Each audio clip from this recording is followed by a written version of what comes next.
explain to me what's going on, okay? There's a note left and our daughter's gone. A note was left and your daughter is gone? This frantic voice belonged to Patsy Ramsey, the mother of 6-year-old JonBenét Ramsey from Boulder, Colorado. Patsy discovered her daughter's disappearance after finding a ransom note as she walked down her steps the day after Christmas. She immediately called the police for help. In a tragic turn of events, the lifeless body of JonBenét would be found in the basement of the home later that day. Keep your babies close to you. There's someone out there.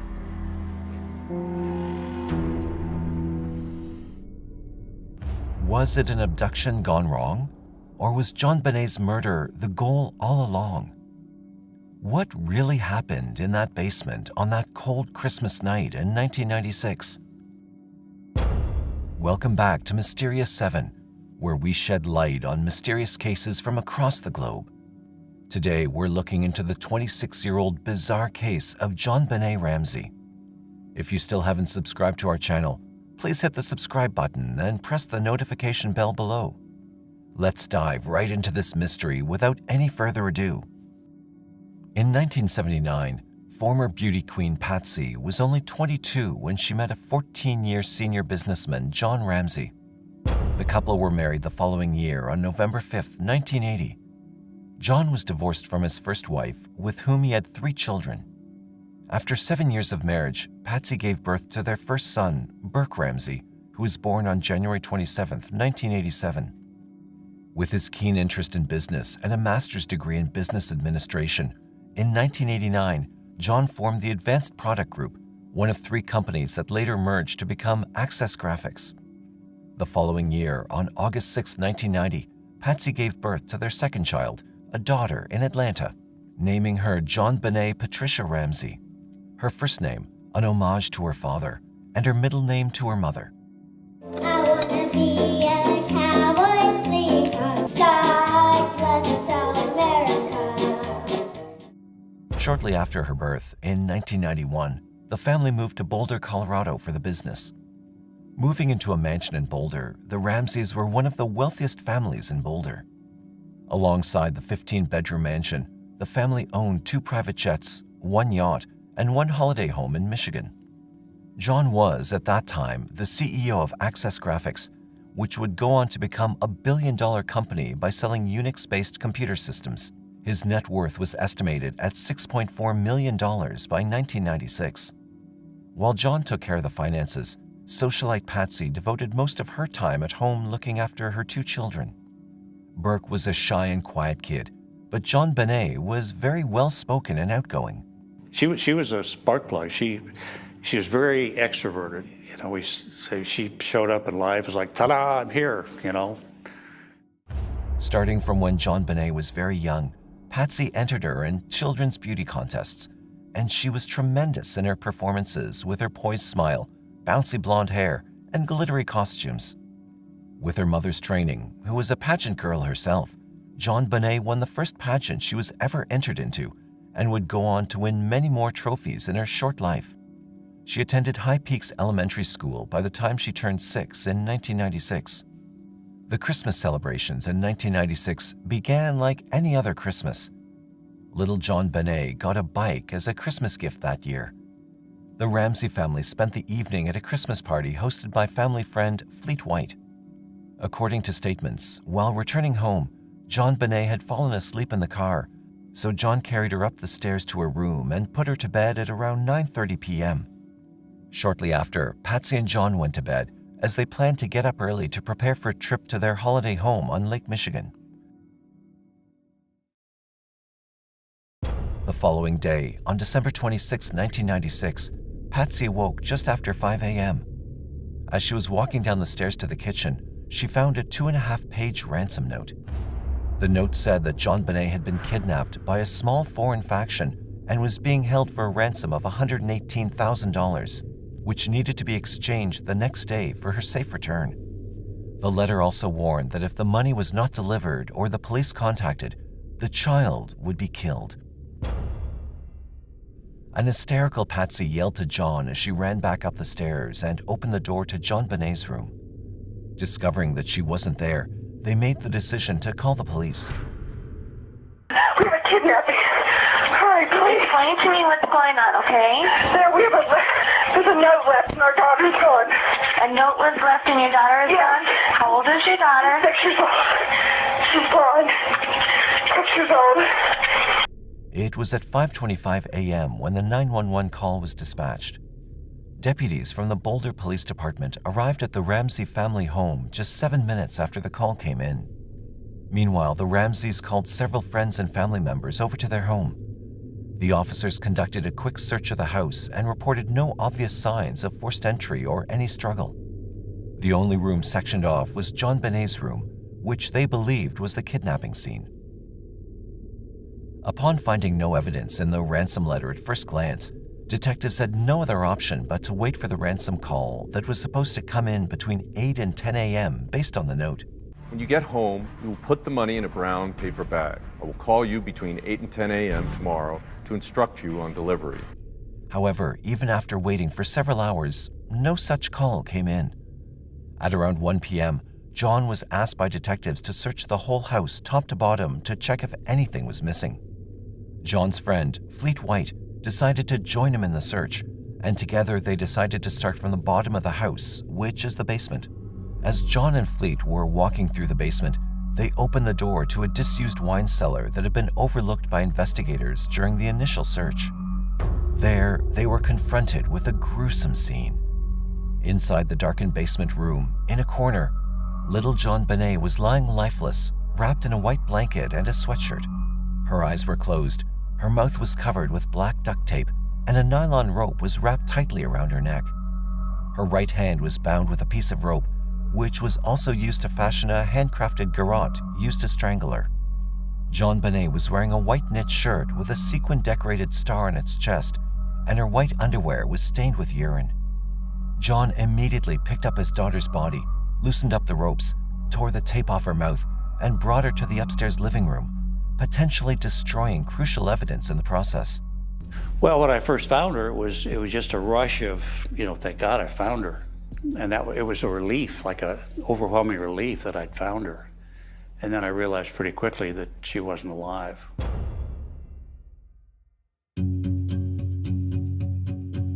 As soon as John put his daughter on the floor, Patsy collapsed right on top of the body while crying and screaming at the top of her lungs. As friends and family began to console the grief-stricken parents, police began to investigate the crime scene. As police headed to the basement to inspect the crime scene, they noticed that the basement was partitioned into several smaller rooms. The old wine cellar, where the body had been found, was also used for storage. It was filled with various arts and crafts, decorations, and old paint cans. There was a room to the northwest in the basement where a storm window with a broken window pane was discovered. First thing I noticed, obviously, was the 3 sets of windows in the wall up there. And I noticed the broken window and the suitcase. When I see a blue suitcase below a window, the first thing that I'm thinking was the intent eventually by the perpetrator to put the body in a suitcase and remove the body from the crime scene. John claimed that he broke it last summer after locking himself out of the house, and because they lived in a safe neighborhood, he never bothered to fix it. The window is how police believe the killer gained entry to the property. A suitcase was positioned under the window in the basement, which was believed to have helped the intruder get back out of the window. At the crime scene, near where the body was found, investigators found a partial footprint and a palm print on the door of the wine cellar in the basement, both of which could not be identified. The autopsy report of JonBenét Ramsey revealed many grim details about her death. The child had several minor injuries, including an abrasion on her cheek and tiny hemorrhages around her eyelids. The back of her ankles also had minor abrasions. Her skull was fractured as a result of blunt force trauma to her head.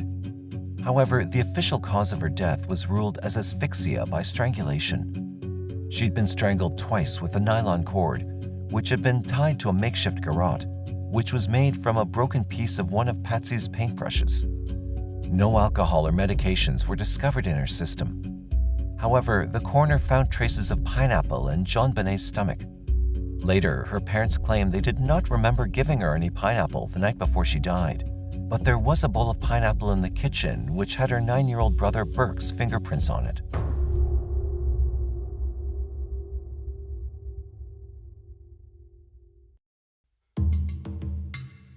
Her underwear, as well as her leggings, were consistent with urine stains.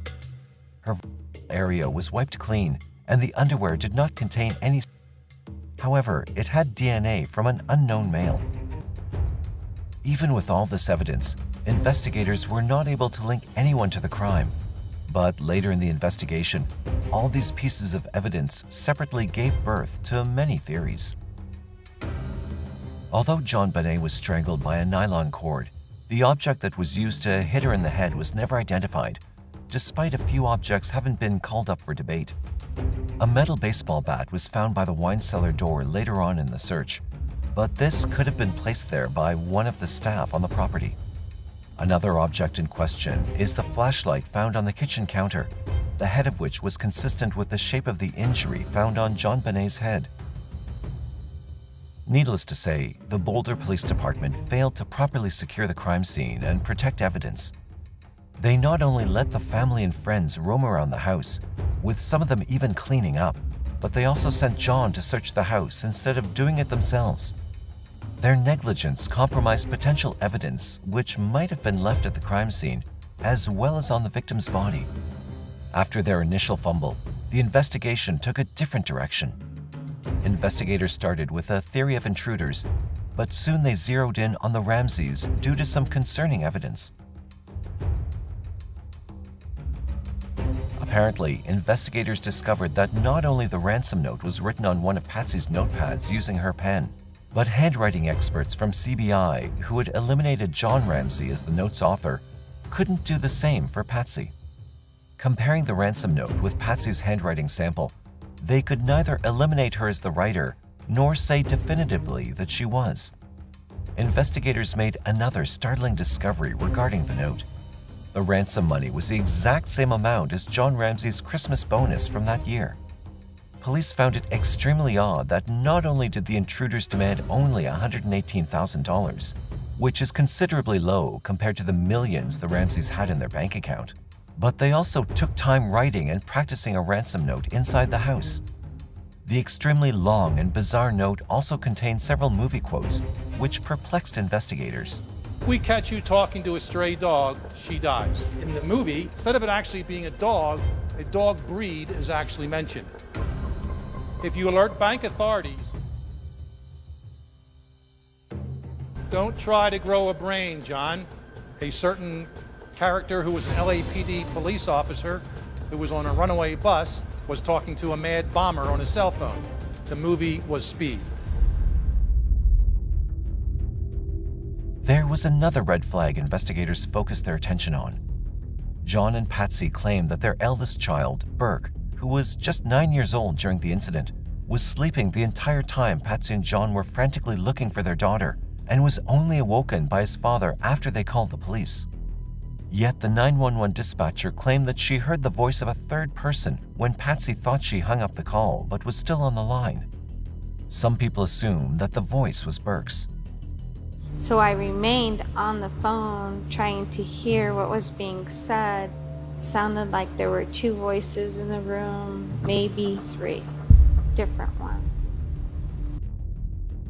The other anomaly in their story was that both John and Patsy were adamant that JonBenét fell asleep in the car and they carried her to bed without her ever waking. So the discovery of pineapple in JonBenét's stomach and a pineapple-filled bowl with Burke's fingerprints on it fueled the suspicion that JonBenét's family were not telling the complete truth. One investigator theorized that Burke accidentally hit his sister in the head with the nearby flashlight after a fight ensued between them regarding the pineapple. In the fear of losing 2 of their children, John and Patsy staged the crime scene with a ransom note to make it look like an intruder was responsible for the murder. In an attempt to find clues, police even interviewed Burke separate from his parents on multiple occasions, but could not reach any conclusion. One other theory was that it was Patsy who killed her own daughter after JonBenét approached her mother with a bedwetting incident that Christmas night. Apparently, the 6-year-old was a regular bedwetter and even often wore diapers despite her age. Many suspected that Patsy, who allegedly had some psychological issues at the time, attacked JonBenét in a fit of rage, eventually killing her. Some believe that she, along with John, covered the crime to look like a kidnapping and later deliberately compromised evidence to divert the investigation. The news of the horrific death of the 6-year-old beauty queen, who was the daughter of a millionaire, broke like wildfire. JonBenét Ramsey, the little girl in Colorado, was murdered. Beauty queen JonBenét. JonBenét's murder has frightened residents of Boulder. Local, national, and even international media followed the murder of JonBenét Ramsey closely. Pictures of the little girl wearing full makeup and glittery outfits were splayed on the covers of every tabloid magazine. As America continued to speculate if the Ramseys caused the death of their own child, their lawyer criticized the media for character assassination against his clients. He also accused Boulder police of leaking false and distorted information to the media to apply pressure and elicit a confession from John and Patsy.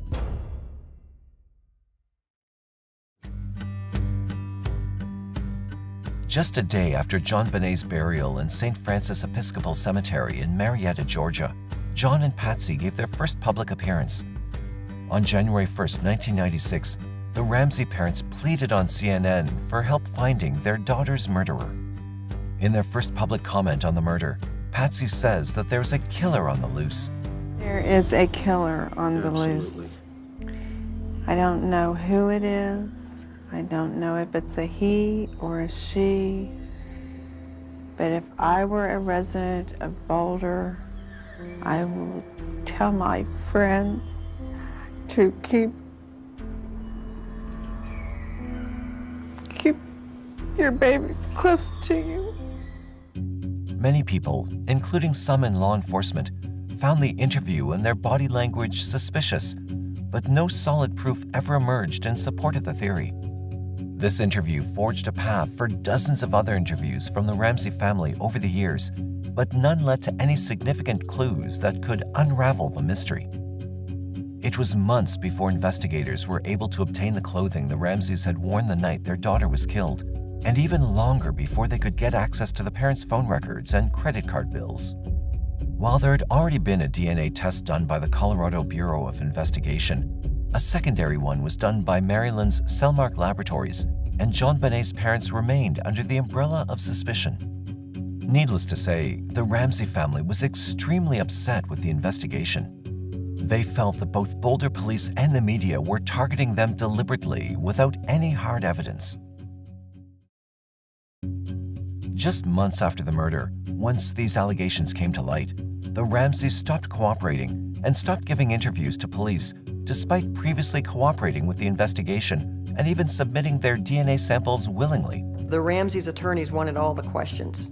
They said they wouldn't go in for an interview with the police because they didn't know what the police were going to ask. All further interactions with investigators were set about by their lawyer, whom they hired soon after the murder following a friend's advice. In February of 1997, District Attorney Alex Hunter announced that they had formed an expert prosecution task force vowing to bring JonBenét's killer to justice.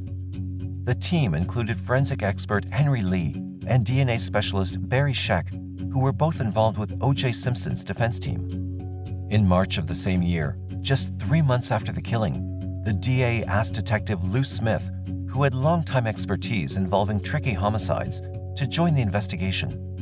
He initially explored the Boulder Police Department's theory of JonBenét's mother, Patsy Ramsey, being the killer and writing the ransom note she said she had found in her home.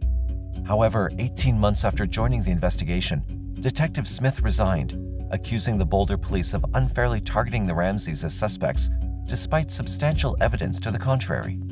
Some people call it tunnel vision. Perhaps that's the case. They have just stopped at the Ramseys. Plain and simple. They've gone to the Ramseys and they've stopped. In his resignation letter, dated September 20th, 1998, he stated that he believed the Ramseys did not do it. He further explained that there was credible evidence of an intruder and a lack of evidence that the parents were involved. After leaving the investigation, Smith independently worked on the case for years on his own dime. Unfortunately, he passed away before seeing the case resolved. On October 13, 1999, Boulder District Attorney Alex Hunter announced that a grand jury had finished its investigation, and he was not interested in filing charges against the Ramseys because of a lack of evidence. The Ramseys released a statement following this announcement, saying that it was no satisfaction since a child killer remained free and undetected. What was unknown at the time, but was reported by CNN 14 years later, was that in 1999, the grand jury had, indeed, voted to indict both John and Patsy Ramsey on charges of child abuse resulting in death and being accessories to a crime. According to unsealed court documents, both parents were thought to have hindered the original investigation in multiple different ways. But Hunter refused to file the charges, even though the grand jury voted for them, believing he did not have enough to get a conviction. We do not have sufficient evidence to warrant the filing of charges against anyone who has been investigated at this time. Although they were never officially charged, many people, including many in the media, still held them responsible for JonBenét's death despite their continuous claims of innocence.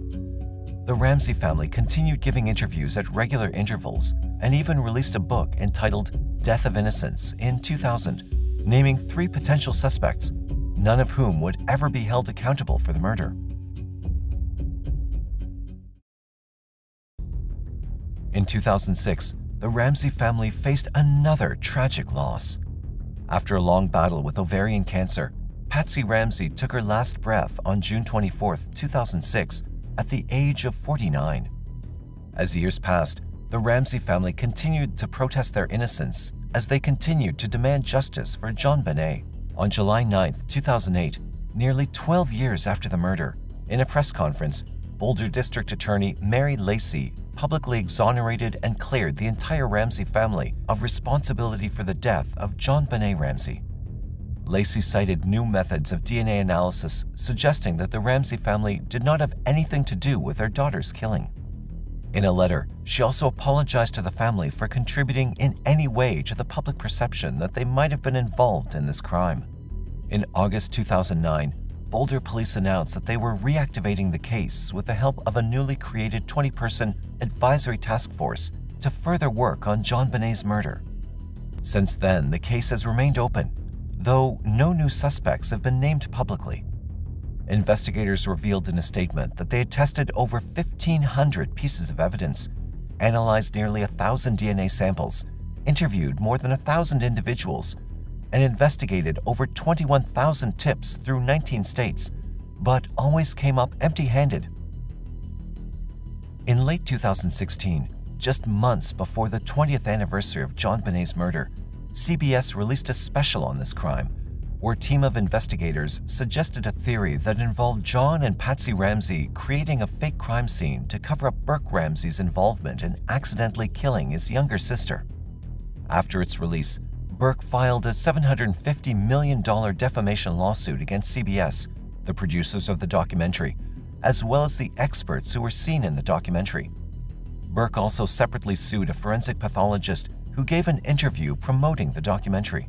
Breaking a 20-year silence, in September of 2016, the nearly 30-year-old Burke Ramsey appeared on the Dr. Phil show and spoke publicly about the murder for the first time. While addressing some of the conspiracy theories surrounding his involvement in the murder, he denied killing his sister several times. He also complained about the media's perception of the case and said it had led him to seek a more private life as an adult. Many people criticized this interview, addressing Burke's uncomfortable grinning throughout the entirety of the episode. Despite all the concerning factors and allegations against the Ramseys, they were not the only suspects in JonBenét's murder. As twisted as this case is, there was, in fact, a pool of suspects who were not in the Ramsey family.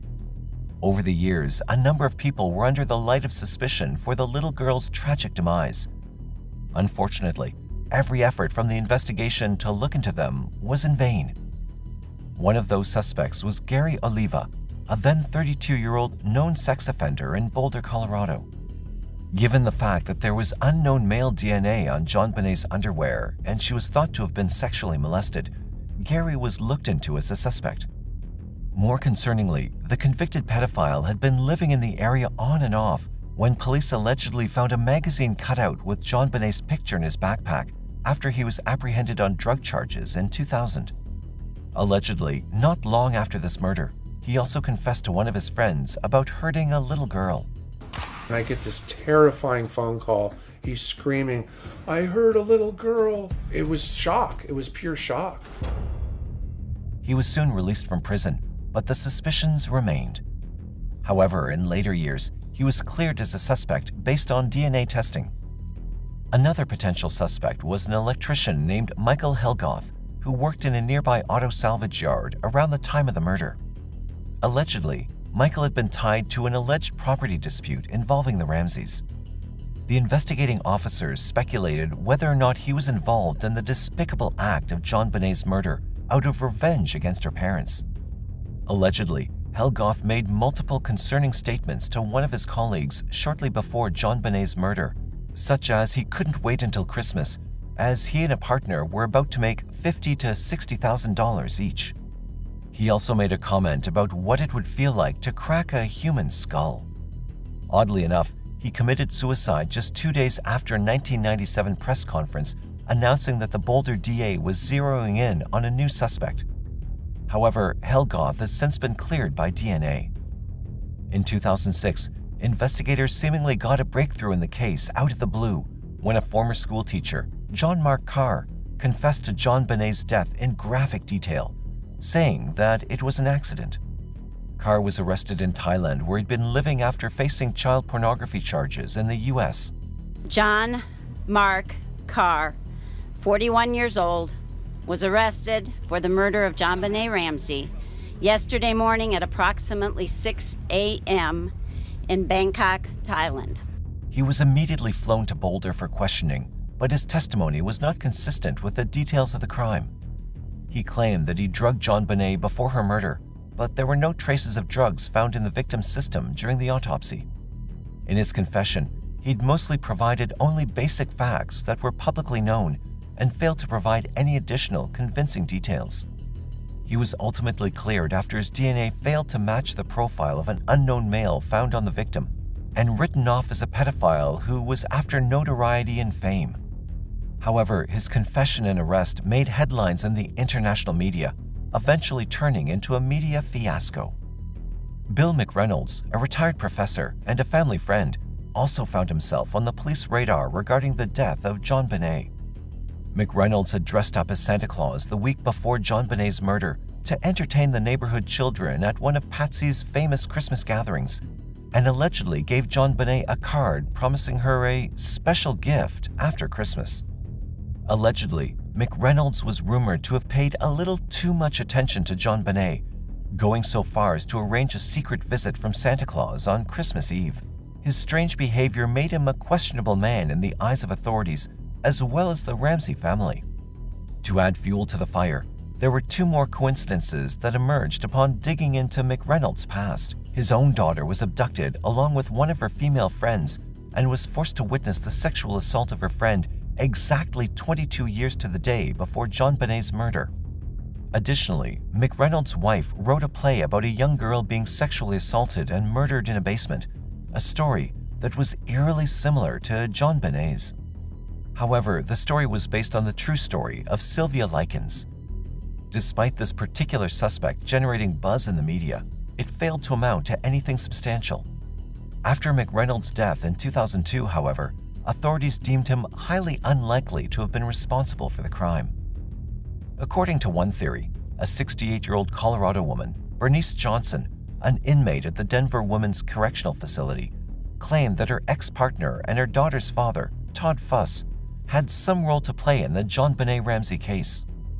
Given that their child was possibly in some of the same pageants as JonBenet, she said that Todd might have been at the same location and event as JonBenet on a few occasions and developed a sick fantasy about her in his mind.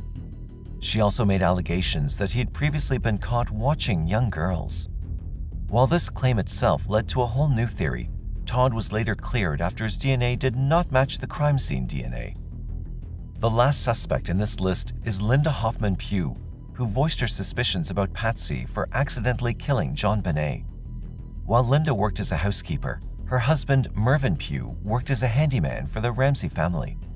Suspicion first fell on Linda when Patsy claimed to investigators that Linda and Mervyn were struggling for money at the time and asked for a loan of several $1,000s from the Ramsey family, which was rejected.